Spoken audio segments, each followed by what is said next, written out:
The metal screamed as it bent and twisted. Sparks flew in all directions as the ship crashed through the rocky ground of the strange planet. Inside the transport vessel, Zara felt her world spinning out of control. Her body was thrown against the wall as the ship hit the ground with a terrible sound that seemed to go on forever. When everything finally stopped moving, silence filled the air. It was the kind of silence that felt heavy and wrong. Zara opened her eyes slowly. Her head hurt badly and she could taste something metallic in her mouth. Blood, she realized with growing fear. The ship was dark except for a few emergency lights that blinked red and orange. Smoke filled the air, making it hard to breathe. Zara tried to move, but her leg was trapped under a piece of twisted metal. She pushed against it with both hands until she could pull her leg free. Pain shot through her body, but she was alive. She looked around for her family. Her father was slumped over the pilot controls, not moving. Her mother lay on the floor near the communication panel, her blue skin now pale and gray. Her little brother was nowhere to be seen. Zara crawled toward her parents, her heart beating fast with hope and fear. "Mother? Father?" she whispered in her musical language. The words came out as soft singing sounds, but there was no answer. She touched her father's hand. It was cold, too cold. Her mother's chest was not rising and falling anymore. Zara felt something break inside her heart. She was alone. Completely alone on a planet she did not know, with creatures she had never seen before. Her people, the Viridians, were peaceful. They had never learned to fight or defend themselves. They built beautiful cities and created amazing technology, but they had no weapons, no armies, no way to protect themselves when the war came to their world. She remembered the attack. The raiders had come from nowhere, firing on their ship as they tried to escape their dying homeworld. Her father had tried to outrun them, but their engines were damaged. He had no choice but to crash land on this unknown planet. Now she was the only one left. Zara forced herself to stand up. She had to survive. She had to find a way to get help. The ship's emergency beacon was supposed to send out a signal for rescue, but when she checked the control panel, she saw that it was broken. Pieces of it were scattered across the floor. She walked through the ship, looking for anything that might help her. The medical bay was destroyed. The food storage was damaged, but she found a few nutrition packets that were still good. The water recycler was working, which was good news. She could survive for a few days, maybe a week if she was careful, but what then? Through the cracked window, she could see the outside of the planet. The sky was a strange purple color, and there were 2 moons hanging in the dark sky. The ground was covered with sharp rocks and strange plants that moved even though there was no wind. In the distance, she could see tall mountains that looked like broken teeth. This was not a friendly place. As the hours passed, Zara tried to make the ship safe. She moved pieces of metal to block the holes in the walls. She gathered all the food and water she could find in one place. She even found a small energy weapon that her father had hidden in his personal belongings. She had never held a weapon before, but she might need it. When night came, the planet became even more frightening. Strange sounds echoed from outside. Deep, rumbling noises that seemed to come from very large creatures. Scratching sounds against the ship's hull. And then the roaring. The roar was unlike anything Zara had ever heard. It was loud and angry and hungry. It made her skin change color from blue to white with fear. She pressed herself against the wall of the cargo hold, holding the energy weapon in her shaking hands. Something large moved past the ship. She could see its shadow through the window. It was huge, much bigger than any animal on her home planet. It had spines along its back and thick, armored skin. Its eyes glowed yellow in the darkness as it sniffed around the crashed ship. Zara held her breath. She tried to make herself as small as possible. The creature circled the ship 3 times before moving away into the night, but she knew it would come back, and it would not be alone. She spent the night listening to the sounds of the planet. There were many different creatures out there. Some sounded small and quick, others sounded massive and slow. All of them sounded dangerous. Her people had never dealt with predators like these. They had lived in peace for thousands of years, building beautiful cities and studying the stars, but peace had not saved them when the war came.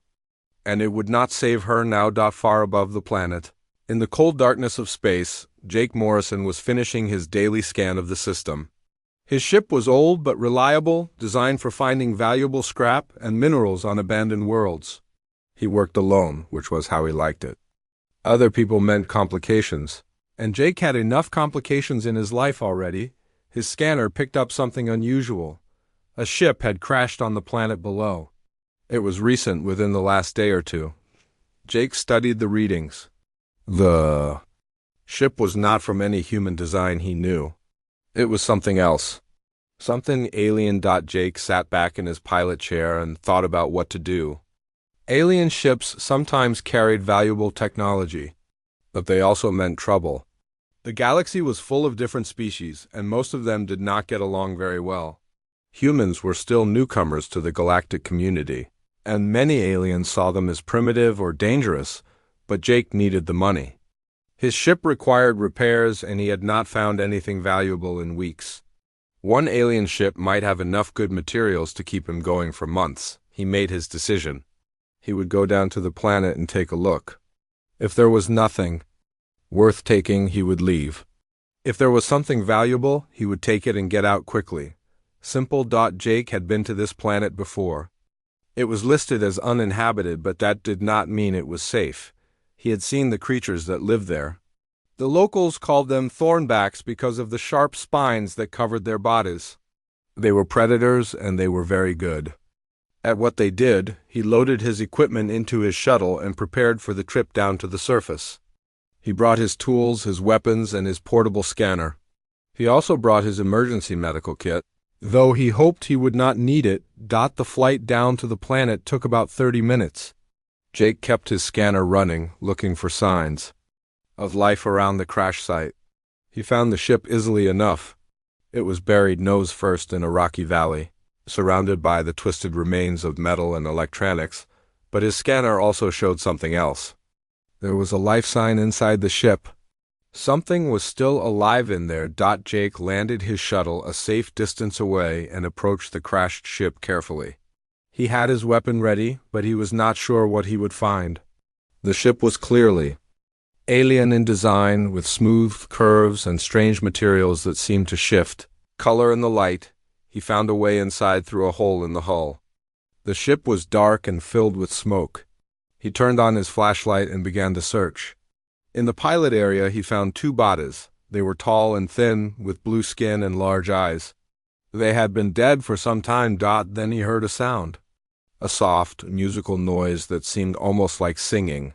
He followed the sound to the cargo hold, where he found her. The alien girl was pressed against the wall, holding a small energy weapon in her hands. Her eyes were huge and filled with fear. Her skin was white with terror, but as she looked at him, it began to change to a pale blue color. Jake had seen many things in his years of traveling through space, but he had never seen anything like this. She was young, maybe a teenager by human standards. She was hurt and scared and completely alone. For a long moment they stared at each other. The alien girl and the human man, both trying to figure out what the other would do. Then Jake did something that surprised even himself. He put down his weapon and raised his hands to show that he meant no harm. "It's okay," he said in a gentle voice. "I'm here to help." The alien girl did not understand his words, but she understood his actions. Slowly, very slowly, she lowered her weapon. Outside, something roared in the distance. Night was coming again, and the hunters were waking up. Jake moved slowly toward the alien girl, keeping his hands where she could see them. She was still holding her weapon, but it was pointing at the floor now instead of at him. Her skin kept changing colors from white to blue to pale green. Jake had never seen anything like it before. "Easy there," he said in a calm voice. "I'm not going to hurt you." The girl tilted her head to one side, listening to his words. She made a soft musical sound that reminded Jake of wind chimes. It was beautiful, but he had no idea what it meant. Jake pointed to himself. "Jake," he said clearly. Then he pointed to her and raised his eyebrows in a question. The girl seemed to understand. She pointed to herself and made a series of melodic tones. It sounded like Zara to Jake's ears. Zara? He repeated. The girl nodded, and her skin turned a brighter blue color. Jake took that as a good sign. He looked around the damaged ship. The air was getting thicker with smoke, and he could smell something burning. They needed to get out of here before the whole thing caught fire. Jake gestured toward the exit. We need to leave. This place is not safe. Zara looked confused, but when Jake started walking toward the hole in the ship's hull, she followed him. She limped badly, and Jake could see that her leg was hurt. Without thinking, he offered her his arm for support. Zara hesitated for a moment, then took his arm. Her skin felt warm and slightly rough, like fine sandpaper. She was taller than Jake, but very thin. She looked fragile, like she might break if someone was too rough with her. Outside the ship, the purple sky was getting darker. Jake could hear the distant sounds of the planet's predators starting to move around. They needed to get to his shuttle. Quickly. Come on, he said, pointing toward his small ship. We'll be safer there. Zara saw the shuttle and seemed to understand. She limped along beside Jake, looking around nervously at the strange landscape. Every few seconds, her skin would change color again, cycling through different shades of blue and green. Jake's shuttle was small but well-equipped. He had everything he needed to survive on dangerous planets like this one. He helped Zara into the passenger seat and closed the door behind them. Inside the shuttle, Jake turned on his translation computer. It was an old model, but it worked with most known alien languages. He spoke into the microphone. Can you understand me now? He asked. The computer made several beeping sounds, then spoke in Zara's musical language. Zara's eyes went wide with surprise. She responded with a long series of tones. The computer translated her words. You speak the singing language? How is this possible? Jake smiled. It's a machine. A computer that learns languages. Can you tell me what happened to your ship? Zara's skin turned darker blue as she explained. The computer worked hard to translate her musical speech into words Jake could understand. She told him about the attack on her homeworld, about her family's escape, and about the raiders who had forced them to crash on this planet. My family is gone, she said through the translator. I am alone now. Jake felt a familiar pain in his chest. He knew what it was like to lose the people you cared about. 3 years ago, his own crew had been killed when their corporate employers had betrayed them. He had been the only survivor, just like Zara. I'm sorry, he said quietly. I know how that feels. Zara looked at him with her large eyes. Even through the alien features, Jake could see the grief there. It was something that all intelligent beings shared, no matter what planet they came from. A loud roar echoed from outside the shuttle. It was close. Very close. Jake looked at his scanner. 3 large shapes were moving toward them from different directions. Thornbacks. They had found the crash site and were coming to investigate. We need to get out of here, Jake said. He started the shuttle's engines, but it was too late. The first thornback appeared over a ridge of rocks. It was huge, at least 20 feet long, with thick armor plates covering its back and sides. Sharp spines stuck out from its shoulders and tail. Its eyes glowed yellow in the growing darkness. The creature let out another roar and charged toward the shuttle. Jake cursed and grabbed his rifle. Stay here, he told Zara. Keep the door locked. He opened the shuttle door and stepped outside. The thornback was running straight at him, its massive feet shaking the ground with each step. Jake raised his rifle and fired 3 quick shots. At the creature's head, the energy bolts hit the thornback but bounced off its thick armor. The creature didn't even slow down. Jake rolled to one side as the monster crashed into the spot where he had been standing. Behind him, Jake heard the shuttle door open. He turned to see Zara stepping out, despite his orders to stay inside. Get back in there, he shouted, but Zara was not listening. She was watching the thornback, and her skin was changing to a deep purple color. She began to sing in her musical language, but this time the song was different. It was deeper, more complex. The thornback stopped attacking Jake and turned toward Zara. For a moment, the huge creature seemed confused. It tilted its head to one side, listening to her song. What "Are you doing?" Jake called out. "The song of calming," Zara replied through the translator. "My people use it to speak with animals. But this creature is too angry, too hungry. It will not work for long." As if to prove her point, the thornback shook its head and roared again. The brief calm was over. Jake saw the other two thornbacks approaching from the sides. They were being surrounded. "New plan," he said. "We fight." Jake had been in combat before, during his time with the mining company. He knew how to think quickly and use whatever was available. He looked around and saw a pile of metal debris from the crashed ship. "Zara, can you make your ship's power?" "Core overload?" he asked. Zara's skin flashed bright yellow. "Yes, but why would I—" "Trust me," Jake said. "When I say run, you run to those rocks over there. Don't look back." Jake fired his rifle at the ground near the metal debris. The energy bolts heated the metal until it started to glow. Then he shot at the thornback's feet, not trying to hurt it but trying to make it angry. The creature roared and charged again. Jake ran toward the debris pile, firing over his shoulder. The thornback followed him, just as he had hoped. When the creature was close enough, Jake dove to one side. The thornback couldn't stop in time and crashed into the pile of hot metal. The creature screamed as the heated metal burned its feet and belly. "Now!" Jake shouted. Zara ran toward the rocks while Jake kept the wounded thornback distracted. But the other two creatures were moving and fast. Jake's rifle was running low on power, and he was running out of options. Then Zara did something unexpected. From her position behind the rocks, she began to sing again. But this time her song was loud and sharp, like a warning cry. The sound echoed off the rocky walls of the valley. And from somewhere in the distance something answered. A different roar filled the air, deeper and more powerful than the thornbacks. Jake saw fear in the yellow eyes of the creatures surrounding him. "What was that?" he called out. "Ridgewalker?" Zara replied. "Much bigger than these. They fear it." The three thornbacks looked around nervously.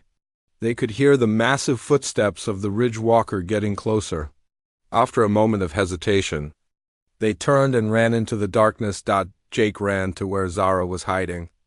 Both of them were breathing hard and scared. "That was smart thinking," Jake said, "using their own fears against them." Zara's skin was cycling through many colors now. "My people study all living things. We learn how they think, how they feel.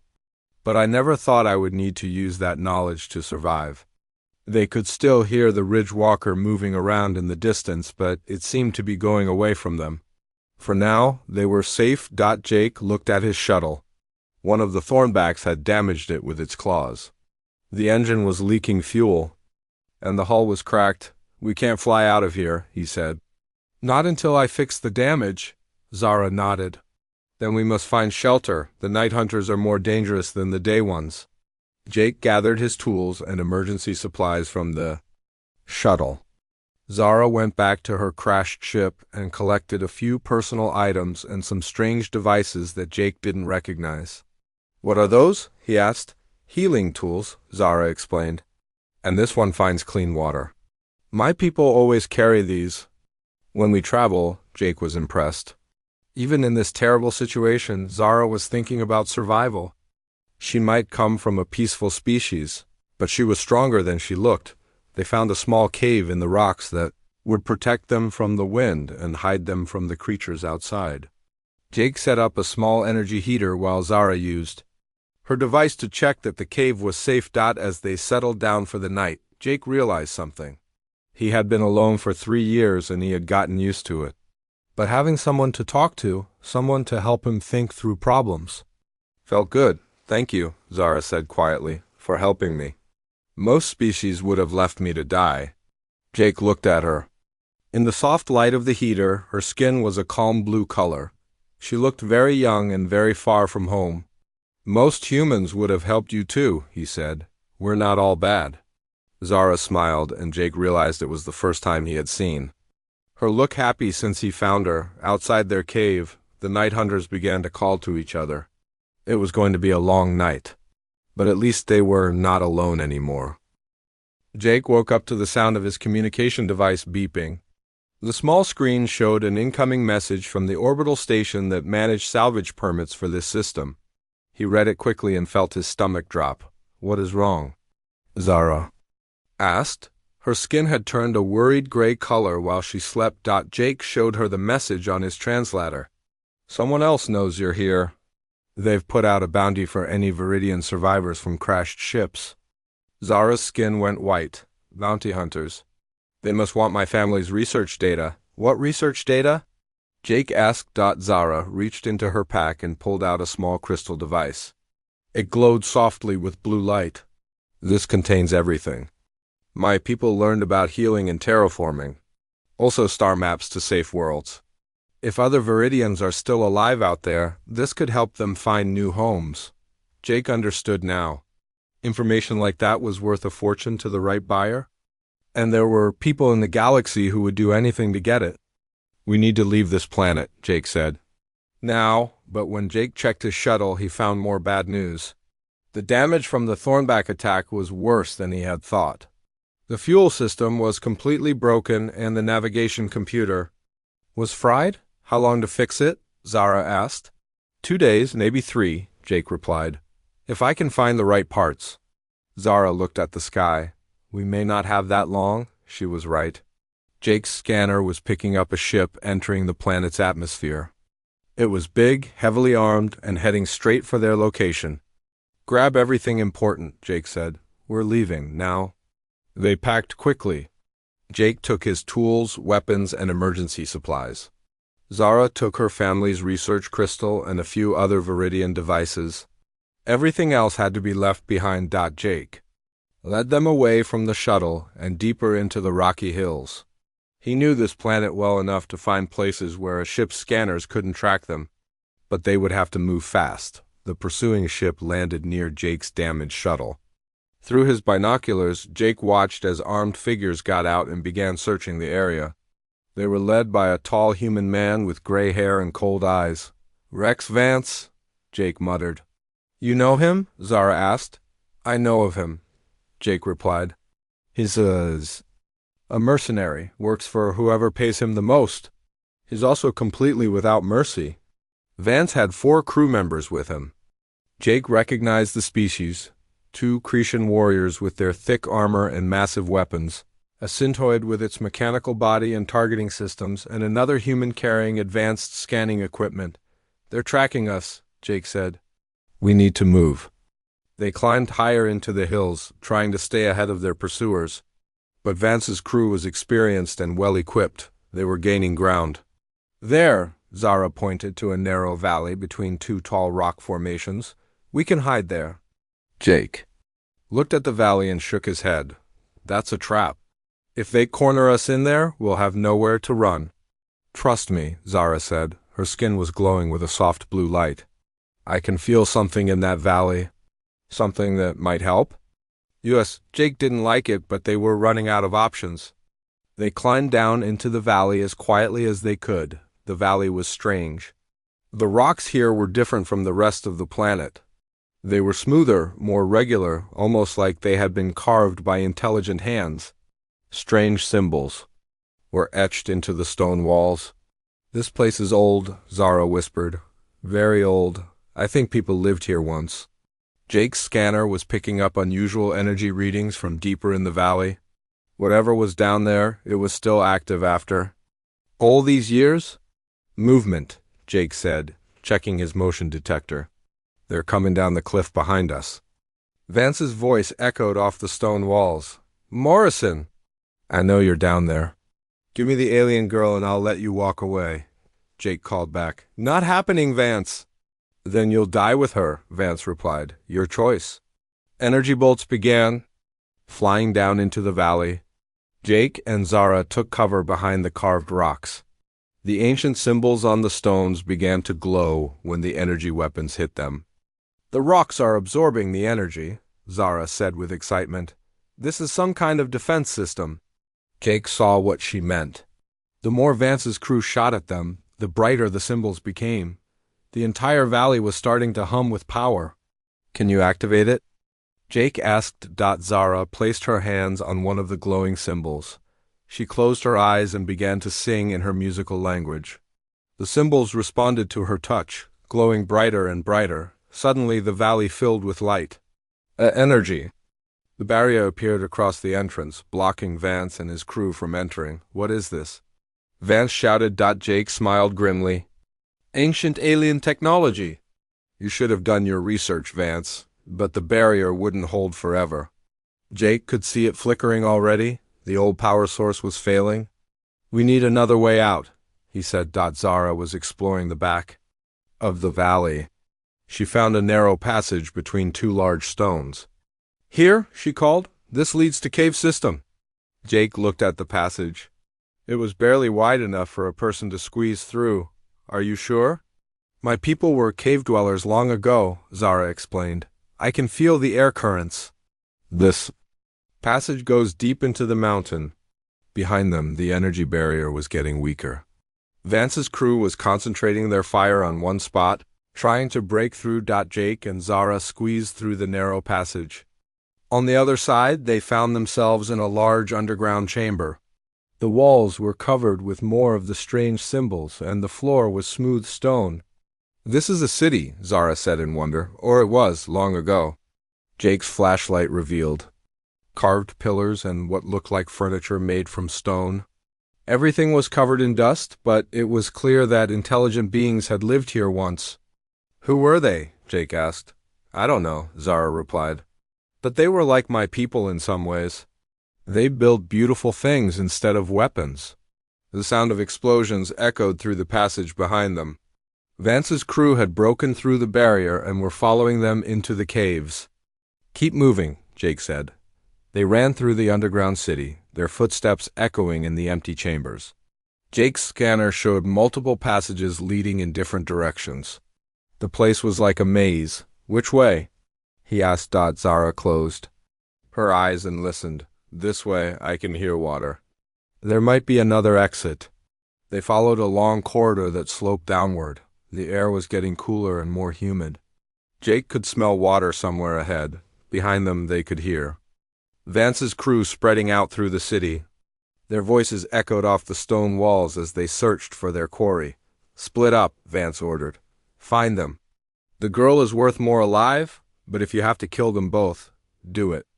Jake and Zara reached a large chamber with an underground lake. The water was clear and deep, fed by a waterfall that came down from somewhere high above. Dead end, Jake said, but Zara was studying the walls around the lake. No, look. She pointed to symbols carved above the waterfall. These are different, they're newer. Jake looked more carefully. The symbols above the waterfall were cruder than the others, as if they had been carved by someone who didn't fully understand the original language. Someone else was here, he realized. Someone who survived after the original builders were gone? Zara touched the newer symbols. They began to glow, just like the ones in the valley. But these responded differently. Instead of creating a barrier, they activated something else. The waterfall began to slow down. Behind it, Jake could see an opening in the rock wall. A hidden passage, he said. They waded through the shallow water at the edge of the lake and climbed through the opening behind the waterfall. On the other side, they found another corridor that led upward. This way leads to the surface, Zara said. I can smell the outside air. They climbed for what felt like hours. The passage was steep and narrow, but it was clearly meant to be an escape route. Whoever had carved the newer symbols had also built this emergency exit. Finally, they emerged from a hidden cave opening on the side of the mountain. The purple sky was turning lighter. Dawn was coming. Jake looked back at the mountain. Somewhere inside, Vance and his crew were still searching the underground city. It would take them hours to find the hidden passage. We bought ourselves some time, he said, but not much. Zara was looking at the landscape around them. There, she pointed to a distant structure. More ruins. Jake used his binoculars to get a better look. The ruins were large and well preserved. They looked like they might offer good defensive positions. That's where we make our stand, he said. Stand? Zara asked. We can't keep running forever, Jake explained. Vance has better equipment and more people. But if we choose the right ground to fight on, we might have a chance. Zara's skin turned a determined blue color. Then we fight. They began the long walk toward the ruins. Behind them, Jake could hear explosions echoing from inside. A mountain. Vance had found the hidden passage. The hunt was about to become a battle. As they walked, Jake began to plan. The ruins would give them cover and high ground. Zara's knowledge of the ancient technology might help them activate more defenses. And Jake's combat experience would be crucial in the fight to come. "What are you thinking?" Zara asked. "I'm thinking that Vance picked the wrong planet to hunt us on," Jake replied. "This place is full of surprises. Maybe we can use that against him?" Jake watched through his binoculars as Vance and his crew approached the ruins. They moved carefully, spreading out in a wide circle around the ancient structures. These were experienced fighters who knew how to attack a defended position. "4 of them, 2 of us," Jake muttered. "Not great odds." Zara was running her hands along the glowing symbols carved into the walls. The ancient stone responded to her touch, humming with energy that had been sleeping for thousands of years. "The builders made this place strong," she said. "But I need time to understand how it works." Jake checked his rifle's power level, half charged. He had maybe 20 good shots left, and after that he would have to rely on his backup weapons. Against Vance's well-armed crew, that might not be enough. "How much time?" he asked. Zara closed her eyes and placed both hands flat against a large symbol carved into the central tower. Her skin began to glow with the same blue light as the ancient. "Markings? The machines here are very old," she said. "They're damaged, but they still remember their purpose: to protect those who seek shelter. Can you activate them?" "I'm trying. But this technology is different from my people's methods. The builders thought differently than we do." Jake heard Vance's amplified voice calling from outside the ruins. "Morrison, you're trapped in there. Come out now with the girl, and I'll make it quick." Jake called back, "Still not happening, Vance. Maybe you should consider finding a new line of work." "Have it your way," Vance replied. "Take the ruins. Kill Morrison, but bring me the alien alive." The attack began immediately. Energy bolts started flying over the walls of the ruins. The ancient stones absorbed most of the damage, but Jake could see scorch marks appearing on the carved surfaces. "They're testing our defenses," Jake said, looking for weak spots. One of the Cretan warriors appeared on top of a broken wall, firing a heavy plasma cannon down into the courtyard. Jake rolled behind a stone pillar as the ground where he had been standing exploded into fragments. He returned fire, hitting the Cretan in the shoulder. The warrior's thick armor absorbed most of the damage, but the impact knocked him off balance. He fell backward off the wall with a crash. "One down temporarily," Jake said, but the Synthoid had found a different way in. The mechanical being was climbing up the outside of the main tower, using its built-in tools to grip the ancient stone. Its targeting systems were already locked onto Jake's position. Jake fired at the climbing Synthoid, but his energy bolts bounced off its armored body. The machine kept climbing, getting closer to a position where it could fire down at them. "Zara, I could really use those defenses right now," Jake called out. Zara's skin was cycling through multiple colors as she worked with the alien technology. "Almost there? The system wants to know if we belong here. I'm trying to convince it that we do." The second human on Vance's crew appeared at the main entrance to the ruins. He was carrying a heavy demolition charge, clearly planning to blow a hole in the ancient walls. Jake aimed carefully and fired. His shot hit the demolition charge just as the man was setting it down. The explosion threw the mercenary backward and brought down part of the wall, but it also blocked the main entrance with rubble. "Nice shot," Zara said. "But now they'll have to find another way in." "That was the idea," Jake replied. "Make them come at us one at a time instead of all at once." The Synthoid reached the top of the tower. It raised its weapon arm and began firing rapid shots down into the courtyard. Jake had to keep moving to avoid being hit, but that meant he couldn't focus on helping Zara with the ancient systems. Then Vance himself appeared.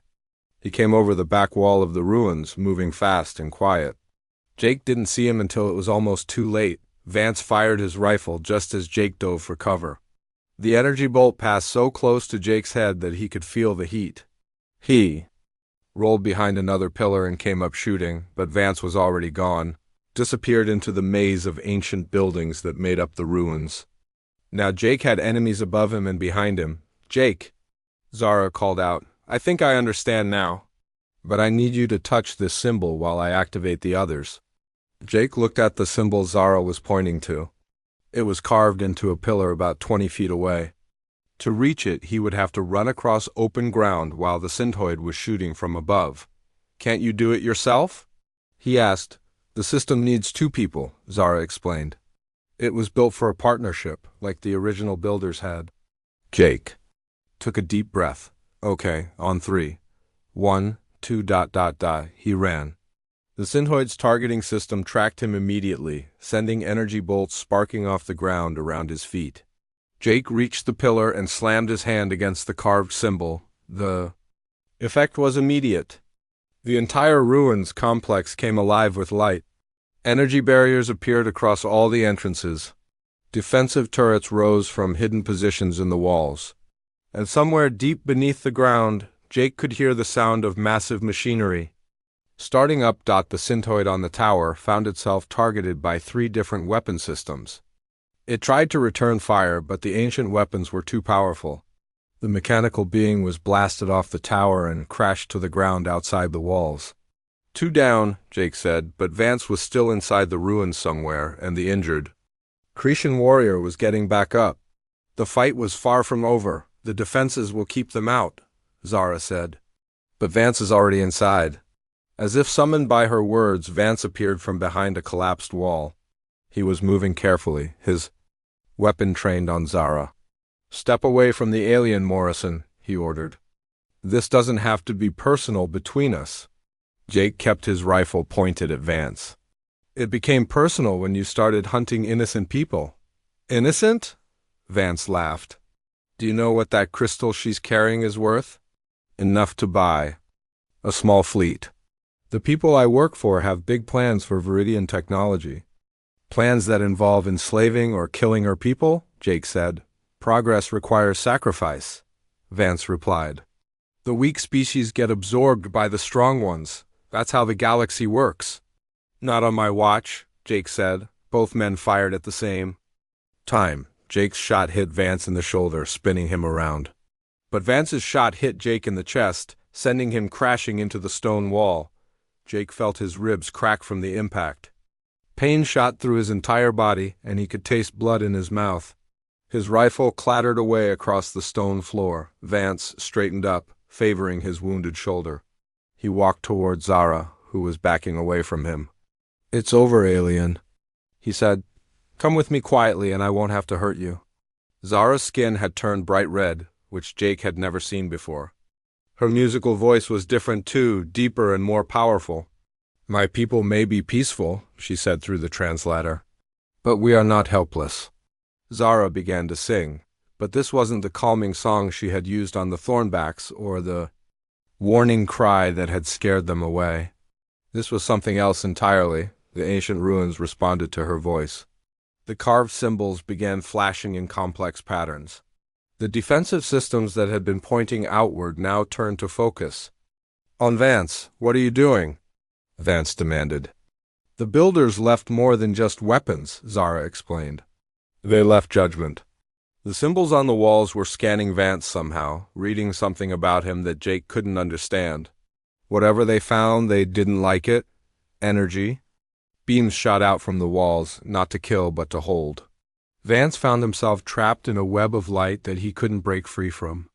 "This is impossible," he said, struggling against the energy bonds. Jake forced himself to stand up, despite the pain in his chest. He walked over to where his rifle had fallen and picked it up. The builders could tell the difference between people who wanted to protect and people who wanted to destroy, Jake said. "Looks like you failed the test." The injured Cretan warrior had climbed over the rubble at the main entrance. He saw his leader trapped and raised his weapon to fire at Zara. Jake shot him before he could pull the trigger. The warrior fell and didn't get up again. "3 down, Jake said. the remaining human mercenary appeared at a gap in the walls. He saw Vance trapped and his teammates defeated. After a moment of hesitation, he turned and ran. "Smart man, Jake," muttered. Zara walked over to where Vance was held by the energy bonds. "The system wants to know what to do with you," she said. "Let me go," Vance said. "I was just doing a job, nothing personal." Jake looked at Vance with disgust. "You were going to sell our people into slavery. That sounds pretty personal to me." Zara studied the trapped mercenary for a long moment. Then she sang a different song to the ancient systems. The energy bonds released Vance, but immediately reformed around his legs, pinning him to the ground. "You can sit there and think about what you've done," she said. "When we leave this planet, the authorities can decide what happens to you." Jake was impressed. Even after everything Vance had put them through, Zara chose mercy over revenge. Her people really were as peaceful as she had claimed. "Is it over?" she asked. Jake looked around the ruins.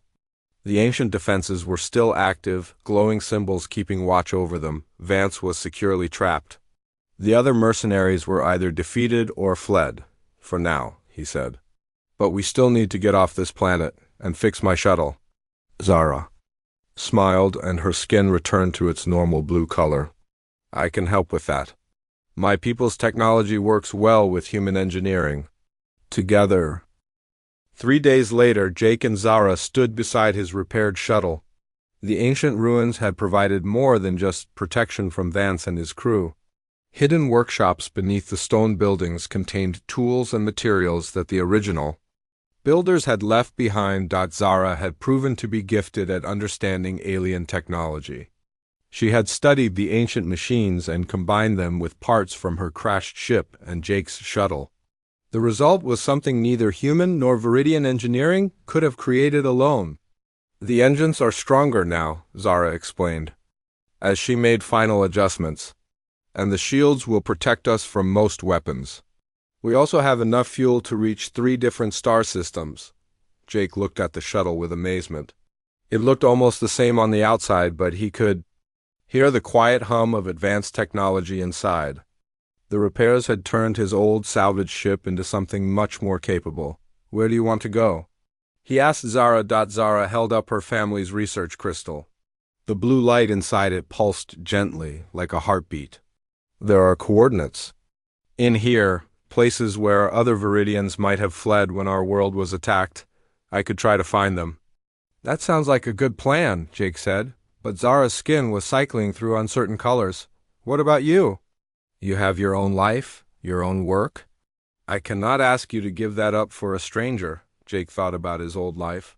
Flying alone, from planet to planet, collecting scrap, never staying anywhere long enough to form connections with other people. It had been a lonely existence, even if it was safe. "I've been thinking about that," he said, "and I realized something. I'm tired of just surviving. I want to do something that matters." "What do you mean?" Jake gestured toward the ruins where they had made their stand. "This place taught us something important. Different species can work together if they choose to. Your knowledge and my experience made us stronger than either of us could be alone." Zara nodded. The ancient builders understood this. That is why their machines required 2 people to operate them. "Right, so I was thinking, what if we didn't just find your people? What if we created something new? A place where refugees from any species could come for help?" Zara's skin turned bright blue with excitement. "A sanctuary, like the builders. Made here but for the living instead of the dead." "Exactly. We have the technology now, thanks to what we learned here. We have your people's knowledge of healing and terraforming. We have the combat skills to protect people who can't protect themselves. And we have something else that's even more important." "What is that?" Jake smiled. "We have proof that it works. A human and a Viridian working together, surviving against impossible odds. If we can do it, others can too." Over the next few hours, they developed their plan. Using Zara's crystal, they would search for other Viridian survivors first. But along the way, they would send out messages to refugee networks throughout the galaxy. They would offer protection and assistance to anyone who needed it. Regardless of species, before they left the planet, they had one more task to complete. Vance was still trapped by the ancient energy bonds. Though the ruins' defensive systems had provided him with food and water, he would live, but he would remain a prisoner until the authorities could collect him. "You're making a mistake, Morrison," Vance called out as they prepared to leave. "The galaxy is a dangerous place. You can't save everyone." "Maybe not," Jake replied, "but that doesn't mean we shouldn't try." Zara approached Vance's prison. "I want you to remember something," she said through the translator. "You thought my people were weak because we choose peace over violence. But we survived on this planet. We defeated you and your crew. We turned your own weapons against you. Peaceful does not mean powerless." Vance had no answer to that. They took off from the planet as the purple sun was setting. Jake's enhanced shuttle lifted smoothly into the atmosphere and jumped to hyperspace without any problems. The combination of human and Viridian technology worked perfectly together. Their first stop was a system called Haven, where Zara's crystal indicated other Viridians might have fled. The journey took 2 days, during which Jake and Zara continued to learn about each other's cultures. Jake was amazed by the depth of Viridian knowledge. They had studied thousands of different species, learning to understand their needs and emotions. They had developed medical techniques that could heal almost any injury. They had mastered the art of changing hostile planets into garden worlds. Zara was equally impressed by human adaptability. Jake showed her how humans could modify almost any tool or machine to serve new purposes. He explained how human societies had learned to include people from many different backgrounds and beliefs. "Your species argues a lot," Zara observed. "True," Jake admitted, "but that's how we solve problems. We fight about ideas until we find the best solution. It's messy, but it works." When they reached Haven System, they found exactly what they had hoped for. A small colony of Viridian refugees had established a settlement on one of the outer planets. They had been struggling to survive with limited resources and no protection from raiders. The colonists were amazed to see Zara. Many of them had given up hope of ever seeing another member of their species alive. When she shared the knowledge from her family's crystal, they were overwhelmed with gratitude, but Jake and Zara didn't stop there. They sent out messages on refugee communication networks, letting other displaced species know about the sanctuary. They were building.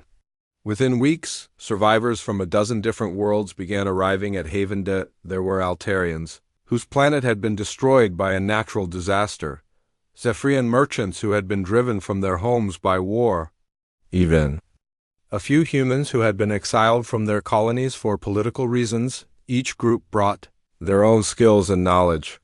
The Altarians were expert farmers who could grow food in almost any environment.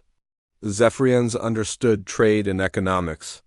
The human exiles brought industrial experience and engineering skills. Working together, they transformed the Viridian colony into something much larger and more diverse. They called it Morrison Station, in honor of the human who had risked everything to help a single alien girl. Jake found himself in the unexpected role of a leader. He organized the station's defenses and helped resolve conflicts between different species. His military experience and practical problem-solving skills made him a natural choice for the job. Zara became the station's chief diplomat and healer. Her ability to understand and communicate with different species made her invaluable in building trust between groups that had never worked together before. 6 months after leaving the planet where they had first met, Jake and Zara stood on the observation deck of Morrison Station. Through the large windows, they could see ships arriving and departing constantly. Some brought new refugees seeking sanctuary. Others carried trade goods or messages to other parts of the galaxy. "Look at what we built," Zara said with wonder. Her skin was glowing with happiness. "Look at what they built," Jake corrected. "We just gave them a place to start." Below them, children from 6 different species were playing together in the station's gardens. Human and Viridian engineers were working side by side on new construction projects. Former enemies were learning to become friends. "Do you ever miss the old life?" Zara asked. "Traveling alone, answering to no one?" Jake thought about it for a moment. Sometimes it was simpler. But this is better. This matters. A communication alert chimed on Jake's personal device. He read the message and smiled. "What is it?" Zara asked. "Another refugee ship asking for sanctuary. This one is carrying survivors from the Kepler Rebellion. They've been drifting in space for 3 weeks. How many? 200 families." Zara's skin cycled through thoughtful colors. "We'll need to expand the living quarters again. And we'll need more food production facilities." "Already working on it," Jake said. "The Altarian agricultural team has been developing new growing techniques. And the Zephyrian Trade Council just negotiated a deal for more construction materials." "And protection?" Jake grinned. "I've been training volunteers from all the species here. Turns out, when you're fighting to protect your new home and your new family, everyone can learn to be brave." As they watched, a small ship approached the station. It was battered and worn, clearly carrying people who had been through terrible hardships. But as it passed through the station's shields and into the safety of the docking bay, Jake knew those people would find what Zara had found on that hostile planet months ago. They would find hope. They would find help. And they would find proof that different species could work together to create something beautiful. "The ancient builders would be proud," Zara said softly. "I think they are," Jake replied. In the distance, another ship appeared. On their sensors, then another, and another. Word was spreading throughout the galaxy about the place where refugees could find safety and hope. Morrison Station was no longer just a sanctuary, it was becoming a symbol, a proof that the galaxy didn't have to be ruled by fear and conflict. Different species could choose to help each other instead of fighting each other. Jake and Zara had started with nothing but their determination to survive. Now they had helped create something that could change the galaxy forever, and it all began with a simple choice. When Jake found a scared alien girl hiding in a crashed ship,